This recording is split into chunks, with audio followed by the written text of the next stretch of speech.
ونعوذ بالله من شرور أنفسنا ومن سيئات أعمالنا من يهد الله فلا مضل له ومن يضلله فلا هادي له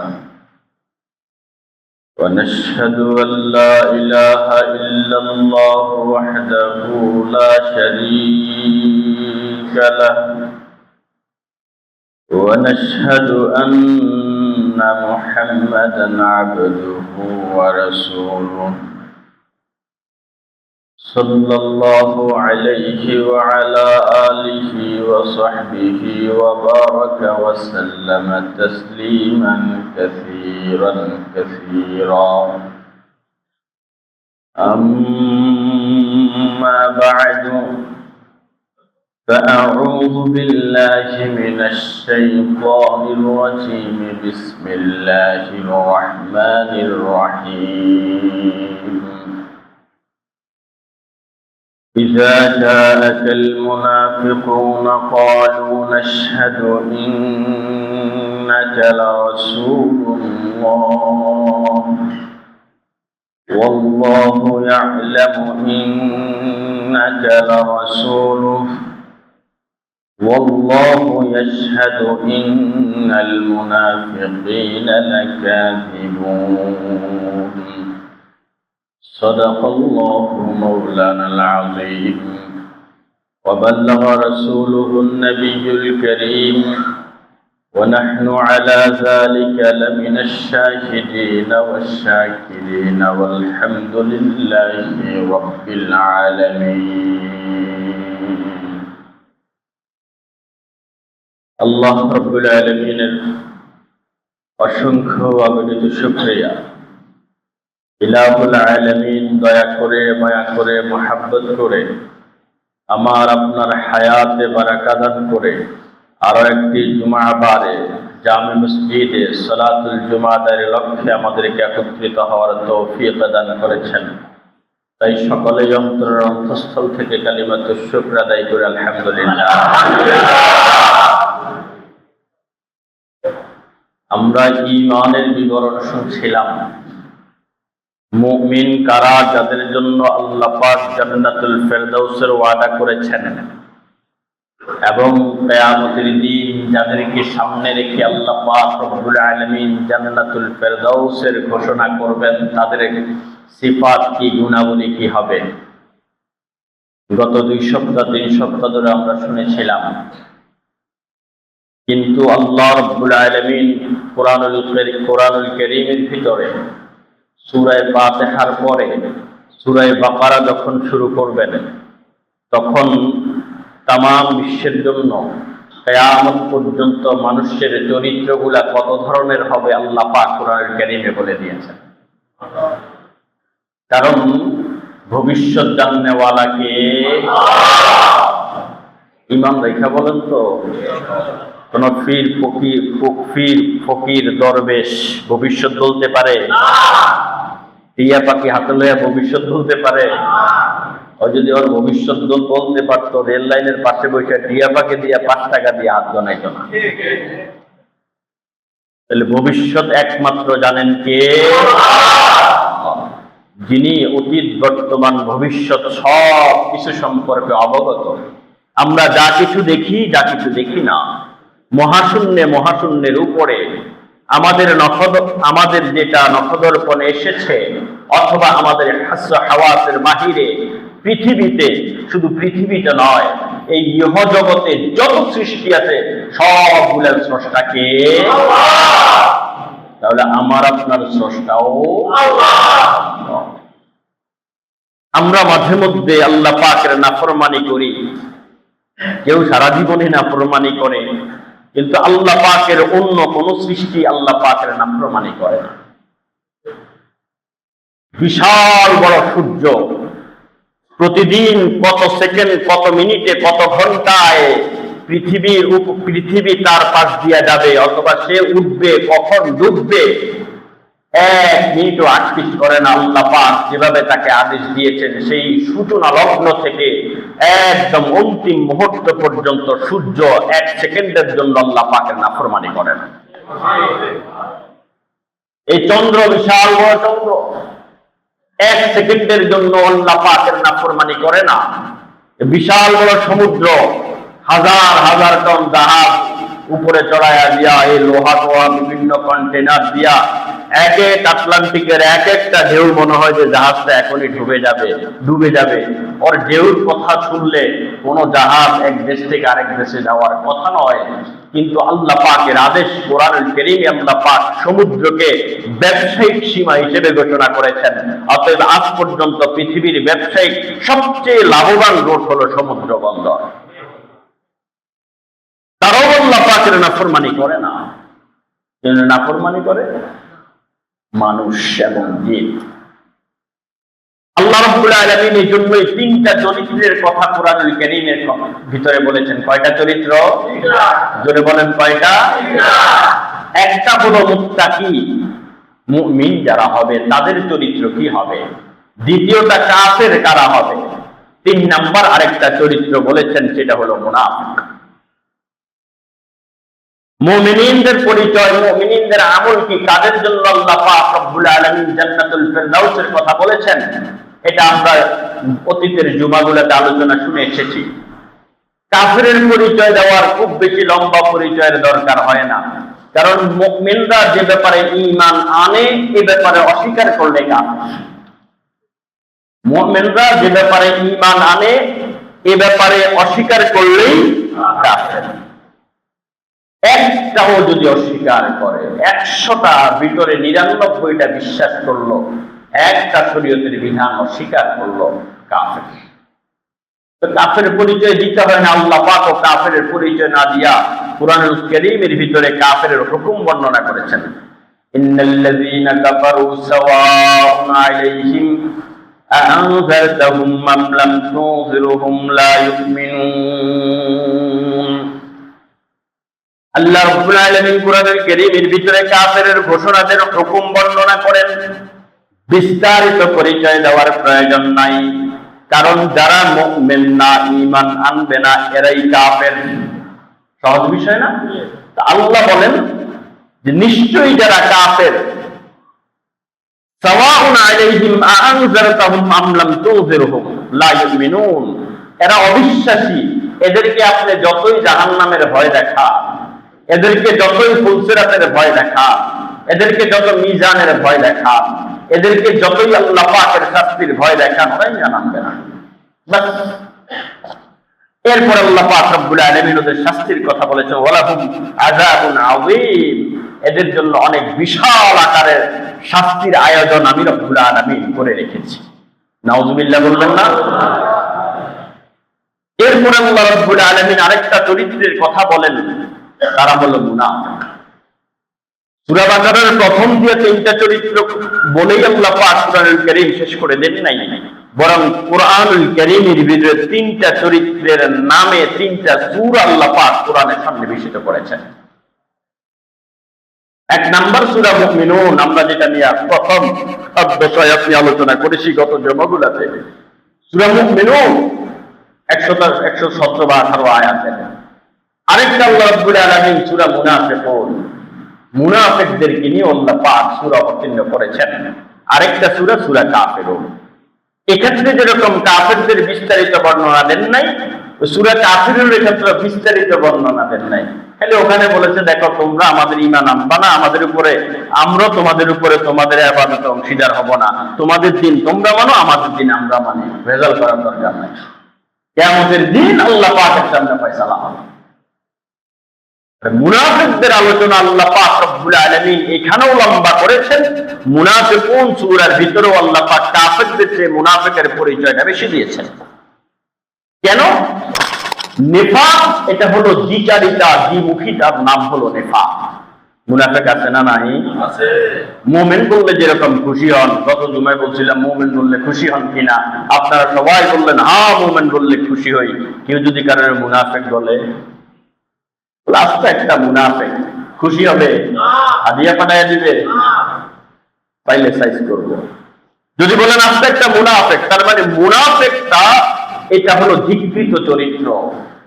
এই চরিত্রটা কেউই নিতে চায় না, কিন্তু যেই চরিত্রটা নিতে চাই না সেই চরিত্রটা আমার ভিতরে আছে কিনা এটার ব্যাপারে কি কখনো নিজেকে নিজে স্ক্যানিং করছেন? নিজেকে নিজে যাচাই বাছাই করেছেন? এই যাচাই বাছাইয়ের সুযোগ হিসেবে আজকের জুমায় যদি এই ব্যাপারে সামান্য আলোচনা করে রাগ করবেন? কেউ রাগ করবেন? এখন কথা যদি খতিব সাহেবদের কথার ক্ষেত্রে অনেক সময় হয়, আমি যদি কথার কথা এখানে সুদের বিরুদ্ধে আওয়াজ তুলি, ওয়াজ করি, এখন আল্লাহ না করুক এখানে সুদের কাজ কেউ করে, উনি যদি বলে আমারও ওয়াজ করছে, তাহলে এটা উনার ব্যর্থতা। আমি যদি ডাকাতের বিরুদ্ধে ওয়াজ করি, কেউ যদি বলে হুজুর আমার বিরুদ্ধে বলছে, তাহলে উনি নিজের গায়ের দিকে নিয়ে যায়, এটা উনার ব্যর্থতা। কি বলেন? আমি আমার জায়গা থেকে ব্যাপকভাবে আলোচনা করব কোরআন এবং সুন্নাহ, কেউ যদি গায়ের দিকে নিয়ে যান তাহলে বোঝা যাবে আপনার ব্যর্থতা। অনেক মসজিদে খতিব সাহেব সুদের বিরুদ্ধে ওয়াজ করছে, এরপরে সেক্রেটারি সাহেব দাঁড়ায় বলল, ওখানে সেক্রেটারি সাহেব দাঁড়ায় বলল আপনি আজকে পুরোটা জমা আমার বিরুদ্ধে আলোচনা করছেন। কি বলেন? অত্র এলাকায় সবচেয়ে সুদী কারবার আমার সবচেয়ে বড়, অতএব আপনি যে আলোচনা করছেন আমার বিরুদ্ধে হবে, এটা সবাই জানে। নতুন মানুষ ব্যাক করতে বসে রয়েছে, কি হবে? এরকম কেউ আলোচনা নিজের গায়ের দিকে নিবেন না। মনে রাখবেন, কোরআনকে কোরআনের মতো করে বুঝার চেষ্টা করবেন, কোরআনকে নিজের মতো করে বুঝার চেষ্টা করবেন। কারণ এই মিম্বার মেহরাব গুলা যদি আপনার মতো করে চালাতে চান, একটা সময়ে হেদায়েত এই দুনিয়া থেকে চলে যাবে। আপনি নিজের ভিতরে কি ভুল আছে, নিজের ভিতরে পরিশুদ্ধের কি প্রয়োজন, এটা যদি এখান থেকে গ্রহণ না করতে পারেন, শয়তান আপনাকে ডানে বামে কোন জায়গায় নিয়ে নিক্ষেপ করবে আপনি কল্পনাও করবেন না। অতএব আমরা যারা নসিহত গ্রহণ করব, শুধু এতটুকু মনে করব যে আজকে আমার পেশি শক্তি আছে, আজকে আমার রক্ত গরম, আজকে আমার সব দিক থেকে সামর্থ্য আছে, আর্থিক সামর্থ্য, রাজনৈতিক সামর্থ্য, সবকিছু আছে। এমনও মনে রাখবেন, একসময় সব কিছু দুর্বল হয়ে কঙ্কাল হয়ে হাসপাতালে বসে থাকবেন, তখন আপনার কারণে যে আলেমরা কষ্ট পেয়েছে তাদের অভিশাপ নিয়ে আপনি কবরে যাবেন। সোজাসুজি কথা। আল্লাহ রাব্বুল আলামিন আমাদেরকে নসিহত গ্রহণ করার তৌফিক দান করুন। এটা মুমিনদের আলোচনার পরে মুনাফিকদের আলোচনাটা এজন্যই করা যায় যে মুমিনের লেবাস ধরে সমাজে কিছু মুনাফিক চলে, ওদেরকে মুমিনরাই চিহ্নিত করতে হবে। ঠিক না? ঠিক আছে বলছেন যে আল্লাহ রাব্বুল আলামিন কোরআনুল কারীমের ভিতরে বলেন, وَمِنَ النَّاسِ مَن يَقُولُ آمَنَّا بِاللَّهِ وَبِالْيَوْمِ الْآخِرِ وَمَا هُمْ بِمُؤْمِنِينَ। ইলাহুল আলামিন ঘোষণা দেন, তোমাদের মধ্য থেকে কেউ কেউ আছে নিজেদেরকে ঈমানদার বলে দাবি করে, এরা নিজেদেরকে মুমিন বলে প্রচারও করে, কিন্তু আমি আল্লাহ ঘোষণা দিই এরা মুমিন নয়। কে ঘোষণা দেন? আল্লাহ ঘোষণা দেন।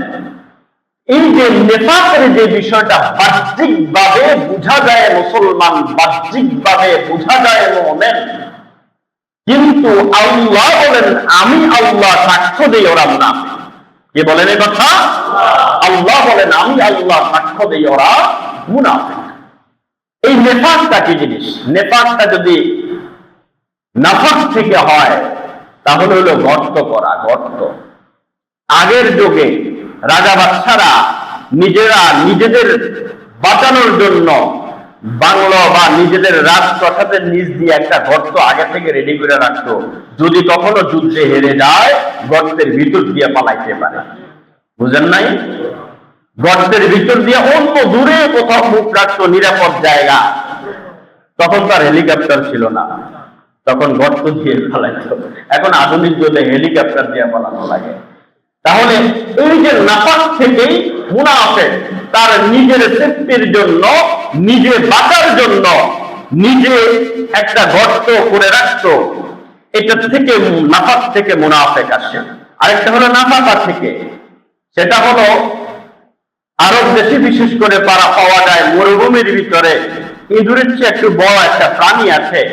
এদেরকে আরবের শিকারীরা কুকুরে লেলিয়ে দিয়ে শিকার করে, কুকুর ছড়ে দেয়, অনেক দূরে গিয়ে ওদেরকে শিকার করে। তো এরা চিন্তা করে আমি যদি গর্তে ঢুকি আর কুকুরও আমার গর্তে ঢুকে তাহলে তো খুব বেশি দূর যেতে পারবো না। এরা নিজের গর্তের মুখ যেটা রাখে, বের হওয়ার মুখ রাখে 4-5টা। তার মানে এক মুখ দিয়ে ঢুকার পরে কোন দিকে বের হবে এটা কুকুরও বলতে পারবে না, শিকারিও বলতে পারবে না, তার সেফ মতো সে বের হয়ে যাবে। বুঝেন নাই? আল্লাহ রাব্বুল আলামিন এই মুনাফিকদের ব্যাপারে বলেন, ইযা লাকুল্লাযীনা আমানু ক্বালু আমান্না ওয়া ইযা খালাউ ইলা শায়াতিনহিম ক্বালু ইন্না মা'আকুম ইন্নামা নাহনু মুস্তাহজিউন। এরা যখন মুমিনের সাথে মিশে, হুজুরের সাথে মিশে, তখন বলে হুজুর দোয়া করবেন, না আখিরাত পর্যন্ত যেতে চাই আপনার সাথেই। এরা যখন মুমিনের সাথে মিশে বলে আমিও তো কালিমা পড়ছি, আমিও তো নামাজ পড়ি, আমিও তো মুসলমান। আবার যখন নাস্তিকদের সাথে মিশে, আবার যখন মুলহিদিনদের সাথে মিশে, তখন তারা যদি বলে তুমি হুজুরদের সাথে তোমার ছবি দেখলাম কেন, হুজুরদের বৈঠকে তোমার উপস্থিতি পাইলাম কেন, তখন বলে সমাজে থাকতে হলে হুজুরদের সাথে একটা মিলমিশ থাইকা চলা লাগে, কিন্তু মহব্বত আর সাপোর্ট তো আপনার প্রতি আছে। আছে না নাই? বাস্তবের সাথে মিলায় নেবেন। কোরআন কখনো কাল্পনিক চরিত্র নিয়ে আলোচনা করে না। শতবার শুধু নয়, আমি ওই দিন কাকে ওই দিন একজন জিন্নাতের সাথে, আপনারা হয়তো অনেকে জানেন জিন্নাত খুব বেশি খারাপ যে জিন্নাত গুলো আছে ওটার একটা চিকিৎসার রেজাল্ট আমার আছে। একদিন আমাকে বলতেছে তুই কোরআন দেখে বিশ্বাস করো, আল্লাহকে তো দেখোস না। আমি বললাম আমার আল্লাহ যে কালাম বলেছেন এই কালাম দেখে হাজার কোটিবার দেখার পরে আমার যে বিশ্বাস আসতো এর চেয়ে ডাবল বিশ্বাস আল্লাহর প্রতি আমার আছে। ওরাও আমাদেরকে মজবুত করে ফেলে বিভিন্ন প্রশ্ন ছুড়ে দিয়ে। এজন্য আল্লাহ রাব্বুল আলামিন যেহেতু চরিত্রের কথা বলেছেন, ওদের দ্বিমুখী চরিত্র থাকবে, মুমিনের সাথে ঈমানের পরিচয় দিবে, বেঈমানের সাথে বেঈমানের আচরণ করবে। এরা সমাজের ভিতরে নিজেদেরকে সাধু সুশীল বলে দাবি করবে। আল্লাহ বলেন এরা হলো খাঁটি মুনাফিক। আমি বলি না, আল্লাহ বলেন। এখানে আল্লাহ পাক রব্বুল আলামিন সূরা মুনাফিকুন শব্দটা ব্যবহার করেছেন। ইযা জাআকাল মুনাফিকুনা ক্বালু নাশহাদু ইন্নাকা লারাসূলুল্লাহ। ওগো নবী, মুনাফিকরা আপনার সামনে এসে বলবেন আমরা সাক্ষ্য দেই নিশ্চয়ই আপনি আল্লাহর রাসূল। আল্লাহ রাব্বুল আলামিন বলেন ওয়াল্লাহু ইয়া'লামু ইন্নাকা লারাসূলুহু। ওগো নবী, আল্লাহ তো জানেনই আপনি আল্লাহর রাসূল, তবে ওয়াল্লাহু ইয়াশহাদু ইন্নাল মুনাফিকিনা লাকাযিবুন। আল্লাহ সাক্ষ্য দেয় মুনাফিকরা তাদের কথার ব্যাপারে মিথ্যাবাদী। এখানে কয়েকটা বিষয়। মুনাফিকদের শুরুটা কোথা থেকে হয়েছে এই ইতিহাসটা জানা থাকার দরকার। হযরত মুহাম্মদ রাসূলুল্লাহ সাল্লাল্লাহু আলাইহি ওয়াসাল্লাম তিনি মক্কা থেকে মদিনায় হিজরতের আগে মদিনার ভিতরে ইহুদি সম্প্রদায়রা ওরা চিন্তা করলো আমরা নিজেরা যুদ্ধ বিগ্রহ বাদ দিয়া আমরা যদি ঐক্যবদ্ধ না হই তাহলে আশপাশ থেকে আক্রমণ করে আমাদের নিশ্চিহ্ন করে দেবে। আউস খাজরাজ যত গোত্রগুলো আছে ওদের ভিতরে সবসময় যুদ্ধ লেগে থাকতো। তোরা একটা ঐক্য ফ্রন্ট করলো পুরা মদিনার ভিতরে, আমরা ইহুদিদের ভিতরে আর দলাদলি করব না, আমরা সবাই মিলে এক অভিন্ন আকার ধারণ করব। এখন সবাই চিন্তা করলো তাহলে আমাদের সম্মিলিত ইহুদিদের দলের নেতা হবে কে? সম্মিলিত নেতা হওয়া দরকার আছে, একজন নেতা হবে কে? তখন আব্দুল্লাহ ইবনে উবাইয়ের নাম প্রস্তাব আসলো। তখন সবাই চিন্তা করলো না, লোকটা জেহেন জাকাওয়াতে অনেক ভালো, চিন্তা শক্তি থেকে অনেক ভালো এবং নেতৃত্ব দেওয়ার গুণাবলী ক্ষমতাও তার অনেক ভালো। তো সবাই চিন্তা করলো নেতৃত্বের যত গুণ আছে সব গুণগুলো যেহেতু আব্দুল্লাহ ইবনে উবাইয়ের ভিতরে আছে, আমরা তাকে কি করব? নেতা মানবো। আব্দুল্লাহ ইবনে উবাইকে নেতা বানার ক্ষেত্রে সবাই ঐক্যমত হইল এখন নেতাটা আনুষ্ঠানিক উদ্বোধন করবে, আনুষ্ঠানিক সম্মাননা দিয়া আব্দুল্লাহ ইবনে উবাইকে পুরা মদিনার নেতা হিসেবে গ্রহণ করবে। এর জন্য একটা রাজকীয় একটা টুপি বানানো হচ্ছে, মুকুট। মদিনার নেতা, মদিনার সেরা, উনার জন্য মুকুট বানানো হচ্ছে। মুকুট অলরেডি অনেকটা বানানো হয়ে গেছে, বিভিন্ন দামি পাথর দিয়া, স্বর্ণ দিয়া, চাঁদি দিয়া নকশা ডিজাইন করে ওর মুকুট পরাই দিবে আনুষ্ঠানিক ভাবে। এর ভিতরে রাসূল করিম সাল্লাল্লাহু আলাইহি ওয়াসাল্লামের উপরে হিজরতের ঘোষণা চলে আসছে। আল্লাহ রাসূল মক্কা থেকে মদিনায় হিজরত শুরু করবেন, এদিকে মদিনায় খবর হয়ে গেছে মুহাম্মদ কিন্তু মক্কা থেকে মদিনার দিকে হিজরতে চলে আসছে। এর আগে বিভিন্ন আকাবাগুলো হয়ে অনেক গোপনে আগে থেকেই বিভিন্ন সরদার মুসলমান হয়ে গেছে। এরা এতদিন প্রকাশ করে নাই। যখন ঘোষণা হয়েছে মুহাম্মদুর রাসূলুল্লাহ মক্কা থেকে মদিনায় হিজরত করা শুরু করছেন, তখন এরা ঈমান প্রকাশ করা শুরু করে দিয়েছেন। আরে আমি তো আমার অমুক গোত্র নিয়ে আগেই মুসলমান হয়ে গেছি, অমুক বলতেছে আমি তো আমার গোত্র নিয়ে আগে মুসলমান হয়ে গেছি। আব্দুল্লাহ ইবনে উবাই চিন্তা করে সর্বনাশ, যারা আমারে মুকুট পরাইব চিন্তা করছে, এরা দিয়ে আগে কাম শেষ। এখন সে চিন্তা করলো আমি কি প্রতিরোধ করতে পারবো কিনা মুহাম্মদকে। যাদেরকে নিয়ে প্রতিরোধ করবো এদের ভিতরে বড় বড় কয়েকজন নেতা আগে থেকে মুসলমান হয়ে গেছে। সুবহানাল্লাহ বলবেন না? তখন তার কৌশল পরিবর্তন করলো, যেহেতু যাদেরকে নিয়ে আমি প্রতিরোধ গড়ে তুলবো তারা যেহেতু আগে থেকে মুসলমান হয়ে গেছে, এখন এক কাজ করতে হবে, তার তালে তাল মিলাতে হবে। এই মুনাফিকের ইতিহাস ওখান থেকেই শুরু।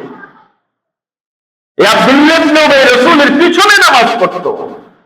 এই আব্দুল্লাহ ইবনে উবাই সিজদায় কপালে দাগ ফেলে দিয়েছিল, কিন্তু মুনাফিকদের সরদার জাহান্নামে, চিরস্থায়ী জাহান্নামে।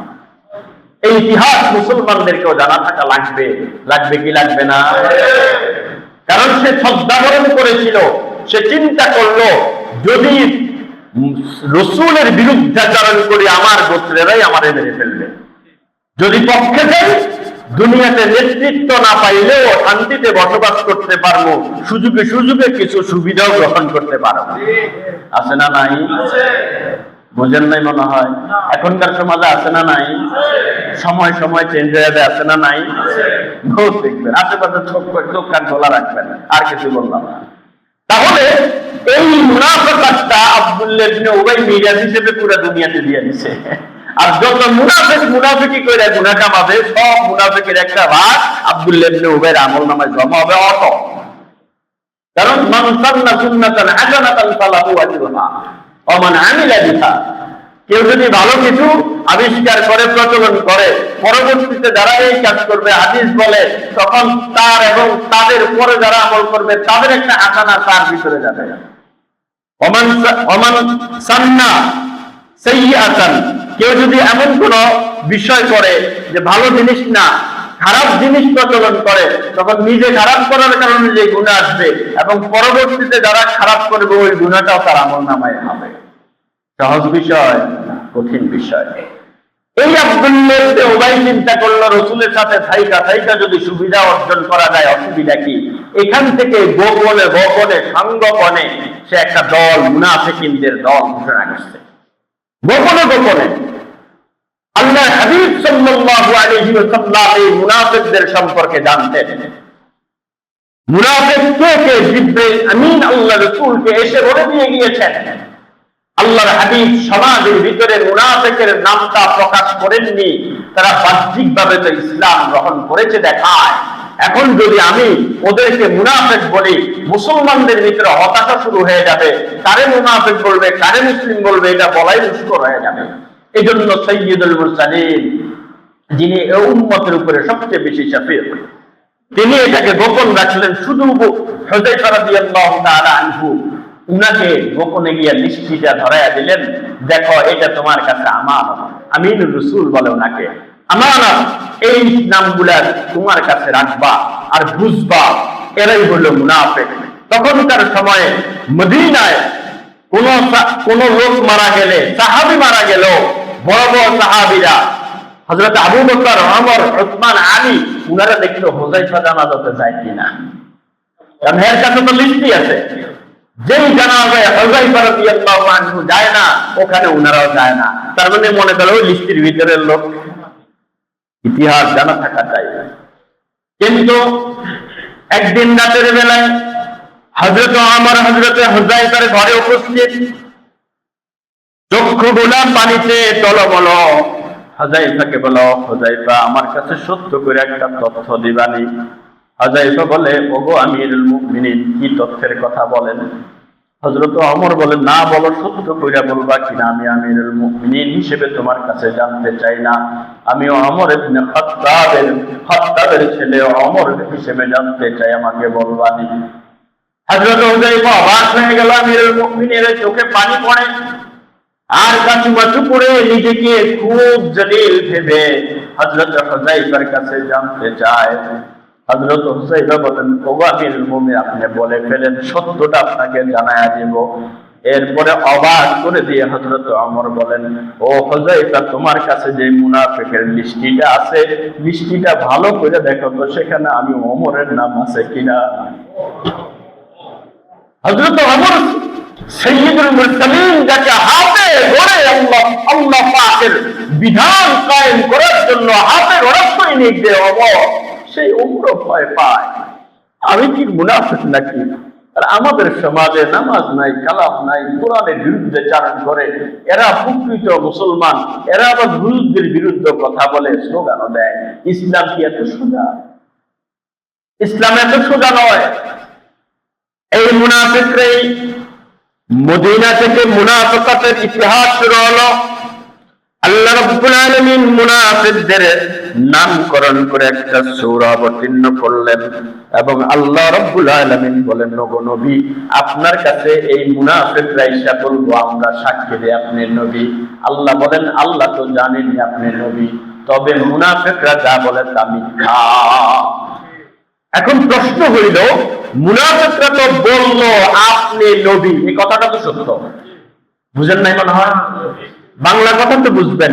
মুনাফিকরা বলল, আপনি নাশহাদু ইন্নাকা লা রাসূলুল্লাহ, আমরা সাক্ষ্য দিচ্ছি আপনি নবী। এই কথাটা সত্য না মিথ্যা? সত্য। আল্লাহ বলেন, ওয়াল্লাহু ইয়ালামু ইন্নাকা লা রাসূল, আল্লাহ জানেন আপনি আল্লাহর রাসূল। তবে আল্লাহ বলেন, ইন্নাল মুনাফিকিনা লাকাযিবুন, মুনাফিকরা হলো মিথ্যাবাদী। তাহলে মুনাফিকরা কথা বলল সত্য, আল্লাহ বলেন মুনাফিকরা মিথ্যাবাদী। এবার একটা সত্য আর মিথ্যার বিবরণ, সত্য আর মিথ্যার তারিফ তো জানতে হবে, সংজ্ঞা তো জানতে হবে। সত্য মনে করেন আমি এখানে বললাম যে গুলিস্তানে একটা গাড়ি, 4 চাকার একটা গাড়ির উল্টায় আছে। সত্যিকারেই গুলিস্তানে একটা 4 চাকার গাড়ি উল্টায় আছে, তাহলে খবরটা সত্য। আমার সংবাদ এবং ঘটনা এক। আমি মুখের যে সংবাদটা দিলাম, এখন ওখানে হয়ে যাওয়া ঘটনা এক, এটাকে বলে সত্য, এটাকে বলা হয় সত্য। আর যদি আমি মুখে বললাম কিন্তু ওখানে ঘটনাটা মিথ্যা, ওখানে কোনো গাড়ি অ্যাক্সিডেন্ট হয় নাই, কোনো গাড়ি উল্টায় নাই, তাহলে এটা হলো কি? এটা হলো মিথ্যা। আল্লাহ রাব্বুল আলামিন বলেন, ইন্নাল মুনাফিকিনা লাকাযিবুন, মুনাফিকরা হলো মিথ্যাবাদী। কিভাবে? কারণ তারা মুখে যেটা বলছে অন্তরে সেটা নাই, অন্তরে মিথ্যা। এই জন্যই আল্লাহ বলল, মুখে বলছে, মুখের কথাটা তো ঠিকই বলছে, কিন্তু অন্তরে তাদের আপনি রাসূলের কথা সাক্ষ্য দেয় না। এই কারণে আল্লাহ বলেন, ওরা সাক্ষ্য দিতে না দিলে কি হবে? আমি আল্লাহ বলে দিলাম, আল্লাহু ইয়ালামু ইন্নাকা লা রাসূল, আল্লাহ তো জানেনই আপনি তার রাসূল। সুবহানাল্লাহ বলবেন না? এরপর আল্লাহ রাব্বুল আলামিন বলেন, ইত্তাখাযু আইমানাহুম জুন্নাহ, এরা কথায় কথায় কসম কাটবে, এরা বলবে আল্লাহর কসম, এটা হইছে আল্লাহর কসম, আমি তো মুমিন, আল্লাহর কসম। কথায় কথায় কসম করবে, অযথাই কসম করবে, প্রয়োজন ছাড়াই কসম করবে। এই কসমটা কেন করবে? আল্লাহ রাব্বুল আলামিন সেটা স্পষ্ট করে দেন। এই কসমগুলা জুন্নাহ হিসেবে করবে, ঢাল হিসেবে করবে। বেশি বেশি কসম করলে, আল্লাহ বিল্লাহ করলে, মানুষ মনে করবে না, হে মুনাফিক হতেই পারে না। মুখে অনেক বেশি আল্লাহ বিল্লাহ করবে, মুখে অনেক বেশি কসম টসম করবে, মানুষ মনে করবে এই মুনাফিক হতেই পারে না, এটাকে তারা ঢাল হিসেবে ব্যবহার করে। এরপর আল্লাহ রাব্বুল আলামিন বলেন ফাসাদ্দু আন সাবিলিল্লাহ, এরা সুযোগ পাইলে নিজে ইসলাম কম মানে, নিজে সুযোগ পাইলে কুফরের পথে চলে। এরা আল্লাহর রাস্তায় বাঁকাওয়াট সৃষ্টি করে, বাধা সৃষ্টি করে। নিজে ওয়াজ শুনে না, গান শুনে। ওয়াজের মাইক একটু জোর হইলে আপত্তি লাগায় দেয়। মানুষ ঘুমায়, ছোট বাচ্চা আছে, মাইকের আওয়াজ বাহিরে দিলে মানুষের কষ্ট হয়। অথচ গত এক সপ্তাহ ধরে বিভিন্ন বিল্ডিং এর আগে ডেক সেটের উপরে ডিজে পার্টি হয়েছে, তার কোনো আলোচনা নাই। ঠিক আছে বলেন যে ডিজে পার্টির আলোচনার ধুমধাম শব্দে বিল্ডিং সহকারে কাছে, তার জবানে কোনো কথা নাই। মসজিদের মাইকে আলোচনা দিলে তার কষ্ট হয়ে যায়, মাহফিলের মাইকে বাহিরে দিলে তার কষ্ট হয়ে যায়। কারণ সে নিজে যে ওয়াজ শুনতে চায় না, সে চায় না অন্য কেউ ওয়াজ শুনুক। ফাসাদ্দু আন সাবিলিল্লাহ, আল্লাহর রাস্তায় যেতে তারা বাধা সৃষ্টি করে। আল্লাহ রাব্বুল আলামিন বলেন ইন্নাহুম সাআ মা কানু ইয়ামালুন, ওরা মনে করে আমি বুদ্ধিমান, আমি পোল্ট্রি নিয়ে নিতে পারি, রং বদলায় নিতে পারি। আল্লাহ বলেন আরে বেটা, তুমি আমি আল্লাহ তো জানি তোমার আখিরাত জান কি হবে। অতএব তুমি যে সওদা করতেছো এটা অনেক ক্ষতিগ্রস্ত হয়ে যাবা, এটা অনেক খারাপ সওদা তুমি করে নিচ্ছ। ঘোষণা কে দেন? আল্লাহ দেন। এরপর আল্লাহ রাব্বুল আলামিন বলেন যালিকা বিআন্নাহুম আমানু সুম্মা কাফারু, এটা হলো তারা মুখে ঈমান স্বীকার করলো, এরপরে কলবে অবিশ্বাস করলো। এরপর আল্লাহ রাব্বুল আলামিন বলেন ফাতুবি আলা কুলুবিহিম ফাহুম লা ইয়াফকাহুন, আল্লাহ রাব্বুল আলামিন এদের অন্তরের ভিতরে মোহর মেরে দেন, এদের অন্তরের ভিতরে সিল লাগাইয়া দেন, অন্তরগুলাকে বন্ধ করে দেন। ওদের ভিতরে আর হেদায়েতের বাণী ঢুকে না, ওদের ভিতরে আর হেদায়েতের বুঝ ঢুকতে পারে না। কে বলেন এটা? আল্লাহ বলেন। এবার আছে মুনাফিকটা দুই ধরনের, একটা হলো নিফাক ফিল ইতিকাদ, নিফাক ফিল আমাল। নিফাক ফিল ইতিকাদ এরা চিরস্থায়ী জাহান্নামী। বলেন চিরস্থায়ী। আব্দুল্লাহ ইবনে উবাই এবং তার অনুসারীদের মার্কা, যারা মুখে ঈমান আনে। দেখবেন এখনকার যুগে অনেক নাস্তিক জালালাইন শরীফ নিয়ে অনলাইনে বসে হুজুরদেরকে গালি দেয়, কি গালি দেয় না? দেখেন নাই মনে হয়? কোরআন শরীফ সামনে লয়া হুজুরদেরকে আল্লাহরে গালি দেয়, নবীরে মানে না, নবীর হয়েছে, সামনে জালালাইন, মিশকাত, সামনে বুখারী শরীফ খোলা। আবার নাম দিচ্ছে মুফতি আব্দুল্লাহ মাসউদ, মুফতি অমুক, হাফেজ মাওলানা তমুক। তাহলে এরা হলো মুনাফিকে খালেস, এদের ভিতরে ঈমান নাই, সামনে বাহ্যিক অবয়ব ধরতে মুমিনদেরকে ধোঁকা দেওয়ার জন্য। ওদের ব্যাপারে আল্লাহ বলছেন, আল্লাহ বলেন তুমি আল্লাহর মুমিনদের ধোঁকা দাও নাই, মূলত নিজের ধোঁকাটা নিজেই খেয়ে বসে আছে। এটা কার কথা? আল্লাহর কথা। এই নিফাক ফিল ইতিকাদ এরা চিরস্থায়ী জাহান্নামী। ইন্নাল মুনাফিকিনা ফি দারকিল আসফালি মিনান নার, এরা হলো জাহান্নামের একদম নিচু স্তরে। জাহান্নাম কয়টা? 7টা স্তর। জাহান্নাম, জাহিম, সাফর, সাঈর, লাযা, হুতামা, হাবিয়া। এদের যেই জাহান্নামটাতে তারা যাবে সেটা হাবিয়া, একদম জাহান্নামের নিচু তলাতে আল্লাহ পাক রব্বুল আলামিন তাদেরকে রাখবেন। কারণ কাফেররা তো মানে না, দুনিয়াতে ঘোষণাই দিচ্ছে ওরাও চিরস্থায়ী জাহান্নামে থাকবে। তবে তারা ধোঁকাবাজি করে নাই, তারা মানে না বলেই দিচ্ছে। তুমি তো মানো নাই, সাথে আবার ধোঁকাবাজিও করছো। এজন্য আল্লাহ পাক রব্বুল আলামিন তাদেরকে সর্বনিকৃষ্ট জাহান্নামে রাখবেন। এটা কার ঘোষণা? আল্লাহর ঘোষণা। অতএব নিফাক নিয়ে সচেতন থাকা চাই। সচেতন থাকা লাগবে কি লাগবে না? আরেকটা হলো নিফাক ফিল আমাল। নিফাক ফিল আমালটা যদি হতে থাকে বারবার, নিফাক ফিল আমালটা হতে থাকলে বারবার, এটাই একসময় নিফাক ফিল ইতিকাদ, বিশ্বাসগত মুনাফিকাতে চলে আসবে। ছোট জিনিস বারবার হতে হতে হতে হতে এটা একসময় বড় হয়ে যাবে। নিফাক ফিল আমাল হলো ইযা কামু ইলা সলাতি কামু কুসালা, যখন এরা নামাজের জন্য দাঁড়ায় তখন এরা খুব অলসতার সাথে দাঁড়ায়। নামাজের ভিতরে দাঁড়াইলে তার এদিক সেদিক মন আর থাকে না।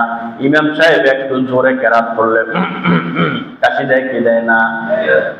দেখবেন খুব খেয়াল করে ইমাম সাহেব তার কাশি দেওয়ার উদ্দেশ্য আমার খুব বাইরে জরুরি কাজ আছে, আপনি এত লম্বা কেরাত দেয় বলছেন কেন?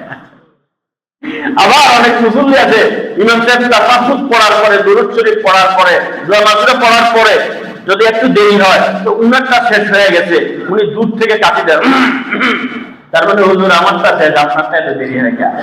আছে না নাই? আপনারা মিলে দেখছেন, আমি বলে গেলাম আপনারা বাকিটা মিলে দেখছেন, আছে না নাই? তাহলে এরা যখন ইবাদতে যায় তখন ইবাদতের ভিতরে কোন রকম, আরে বাবা রে বাবা, কারো যদি গরমের ভিতরে হয়তো দাঁড়ায়া হঠাৎ করে আইসা দাঁড়ায় গেছে, ফ্যানটা বন্ধ আছে, তখন হে পারে না এক হাত রেখে আরেক হাত দিয়ে ফ্যানের সুইচটা দিয়ে দেয়, বুঝেন নাই? কারণ তার এই নামাজের ভিতরে এই গরমটা সহ্য হওয়ার কথা নয়। কারণ নামাজের ভিতরে কার কুদরতি পায়ে সেজদা দিবে, কার আবিষ্কার সত্তার সামনে দাঁড়াইলো, এটা তার অনুভূতিতে নাই। এই নেফাক ফিল আমাল, যেটা নেফাক ফিল আমালের ভিতরে আমাদের কোটি কোটি কোটি কোটি মুসলমান অন্তর্ভুক্ত হয়ে আছে। এরা হয়তো চিরস্থায়ী জাহান্নামে তো যাবে না, কিন্তু এরা যে কাজগুলা করছে, অনেকে তো আল্লাহ না করুক, অনেকে তো এই নেফাক ফিল আমাল আমলের ক্ষেত্রে মুনাফাকাত করতে করতে এক সময় খাঁটি মুনাফিক হয়ে কবরে চলে যায়, নিজেদের খবরও থাকে না। কারণ মেজাজ গরম হওয়ার পরে শয়তান এসে ভর করে, মেজাজ যখন নিয়ন্ত্রণে থাকে না তখন আল্লাহর গালি দিতেও এরা আর ভয় পায় না। কারণ ওই যে ইবাদতের ভিতরে সহজ সহজ মনে করতে করতে এখন এটারে নিজের মতো করে সবকিছু চালায় দিতে চায়, তখন মুনাফিকে আসগর থেকে মুনাফিকে আকবরে রূপান্তরিত হয়ে যায়। আল্লাহ রাব্বুল আলামিন কুরআনুল কারীমের ভিতরে ওদের পরিচয় দিতে গিয়া বলেন, وَإِذَا قِيلَ لَهُمْ آمِنُوا كَمَا آمَنَ النَّاسُ, ওদেরকে যখন বলা হয় সাহাবীরা যেমনি যেমনি ঈমান আনছে, ও মুনাফিক তোমরা তেমনি ঈমান নিয়ে আসো। তার মানে সাহাবীরা খালিস দিলে ঈমান আনছে, ওরা কোনো সুবিধা পাওয়ার জন্য ঈমান আনে নাই। হযরতে বিলাল জানেন ঈমান আনার পরে গরম বালুতে আমাকে শোয়া রাইখা ওরা চাবুক পিটা দিতে পারে, এটা জানার পরেও হযরতে বিলাল কিন্তু ঈমান আনছে। হযরতে খুবাইব ইবনে আদি জানে আমার ঈমান আনার পরে এরা আমাকে তীর মেরে মেরে ফেলতে পারে, তারপরেও কিন্তু এটা থেকে বিরত থাকে না, ঈমান আনছে। হযরতে খাব্বাব ইবনে আরদ কাফেরদের নির্যাতন সয়ে সয়ে বড় হতে হবে, এটা নিয়তি তাকদীর ধরেই কিন্তু ঈমান আনছে, কষ্ট পাবে এটা জেনেই কিন্তু ঈমান আনছে। আর মুনাফিকরা চিন্তা করে যেখানে সুবিধাবাদ সেখানে জিন্দাবাদ। বর্তমানে সুবিধাবাদ জিন্দাবাদ আছে না নাই? এটা কাদের সিফত নিজেরা মিলায় নিয়ে। আমি কিন্তু বলি নাই ওরা হুজুর সব কারেকম দিকে মুনাফিক বানাই দিয়া গেছে, আমি কারো নাম নিছি? কারো নাম নি নাই, শুধু চরিত্রগুলা মিলায়। আল্লাহ রাব্বুল আলামিন বলেন, যখন তাদেরকে বলা হলো আমিনু কামা আমানান নাস, তখন তারা উত্তরে পাল্টা উত্তরে বলল ক্বালু আনুমিনু কামা আমানাস সুফাহা, আমরা কি ওই মূর্খগুলার মতো ঈমান আনবো নাকি? তার মানে ওনারা সুশিক্ষিত, ওনারা ভদ্র, ওনারা আধুনিক, ওনারা অ্যাডভান্স, আর যারা ইসলাম মানতেছে কষ্ট দুঃখ সয়া, এরা হলো সব মূর্খ গর্দ। এটাকে এখনকার যুগে বলে না, ১৫০০ বছর আগে বলছে, ১৫০০ বছর আগে বলছে। আপনি মাসে ৫ লাখ টাকা কামান, আপনি হুজুরকে দেখলে ২ টাকার মৌলবি বলেন, তার মানে হুজুররা এই যুগের সবচেয়ে বড় গর্ব। আরে বর্তমানে তো রিক্সা চালাইলেও ডেইলি ২,০০০ টাকা কামায়, মাসে ৬০,০০০ টাকা পায়, এটা কি হুজুররা বুঝে না? বর্তমানে ঝালমুড়ি বিক্রি করলেও তো মাসে ৫০ থেকে ৬০,০০০ টাকা বিক্রি করা যায়। আমি এক ঝালমুড়িওয়ালার সাথে কথা বলছি, বলে যে ভাই আল্লাহর রহমতে আপনাদের দোয়ায় আমি ফ্যামিলি সহকারে ঢাকায় থাকি, ফ্ল্যাট বাসায়, অথচ বহু হুজুর আছে মাসের পর মাস বেতন বাকি, হাদিয়া যেটা যৎসামান্য হাদিয়া দেয় এটাও বাকি, তারপরেও পড়ে আছে হাসি মুখ নিয়া, তারপরেও কারো কাছে ভিক্ষা চায় না, তারপরেও আল্লাহ পাকের সন্তুষ্টির জন্য দিন কাটায়া দেয়। আপনার কাছে এরা হলো গর্দব, এরা হলো সুফাহা। তাহলে বুঝাই দিয়েন আল্লাহ পাক কাদের কথা বলতেছে আর আপনার ভিতরে কার সিফাত আছে। আমি কারো কথা বলছি? আল্লাহ রাব্বুল আলামিন ওদের কথাটাই কোরআনের কারীমের ভিতরে বলেন, ক্বালু আনুমিনু কামা আমানাস সুফাহা। আল্লাহ বলেন, ওরা বলে ওই সুফাহারা যেমন ঈমান আনছে আমরা কেমন ঈমান আনবো। আল্লাহ বলেন, আলা ইন্নাহুম হুমুস সুফাহা। ওরা নিজেদেরকে খুব আধুনিক বলে দাবি করে, ওরা নিজেদেরকে খুব শিক্ষিত বলে দাবি করে। মনে রাখো, আমি কোরআনের সার্টিফিকেট দিয়া দিলাম, যারা নিজের স্বার্থের জন্য দুনিয়া কামাইয়ের জন্য দিনকে প্রাধান্য না দিয়া দুনিয়াকে প্রাধান্য দেয়, আর যারা দিনকে প্রাধান্য দিতে গিয়া আমি যদি দিনের এই কাজ না করি তাহলে কিয়ামত পর্যন্ত দিন কিভাবে যাবে, আমি যদি মাদ্রাসায় 8,000 10,000 টাকাও না পড়াই, যদি আমি 50,000 টাকার চাকরির পিছনে দৌড়াই, এই মাদ্রাসার শিক্ষাটা কোন আলেমরা দিবে? যদি মনে করে 20,000 টাকা 10,000 টাকা ইমামতি না করি, আমি তো 1 লাখ টাকা মাসে কামাইতে পারি, কিন্তু এই মিম্বরে এই মেহরাবের নামাজের ইমামতিটা কে করবে? এই চিন্তা থেকে যারা এখানেই থেকে যায় আর ওই চিন্তা থেকে যারা ওই দিকে চলে যায়, আল্লাহ রাব্বুল আলামিন বলেন, আমি সার্টিফিকেট দিয়ে দিলাম, আলা ইন্নাহুম হুমুস সুফাহা। এই চিন্তা যারা লালন করে এরাই হইল প্রকৃত মূর্খ। আমি বলি না, আল্লাহ বলেন, আল্লাহ বলেন। তাহলে নিফাকের যে বিষয়গুলো আছে, দ্বিমুখিতা বিচারিতা, আজকে থেকে সবাই তওবা করবেন তো? সবাই তওবা করবেন তো? সবাই আল্লাহ পাকের কাছে তওবা করবেন। আল্লাহ, ভিতরে যদি কোনো নেফাক মুনাফিকত থাকেও আজকে এই জায়গাতে জুমার আলোচনার পরে নামাজের আগে তওবা করে নিলাম। আল্লাহ অন্তরের নেফাক থেকে আমাদেরকে মুক্তি দান করুন, বলেন আমিন। আল্লাহ রাব্বুল আলামিন আমাদেরকে খাঁটি মুমিন হিসেবে কবুল করুন। ওয়া মা ইলাইনা ইল্লাল বালাগ। আসসালামু আলাইকুম।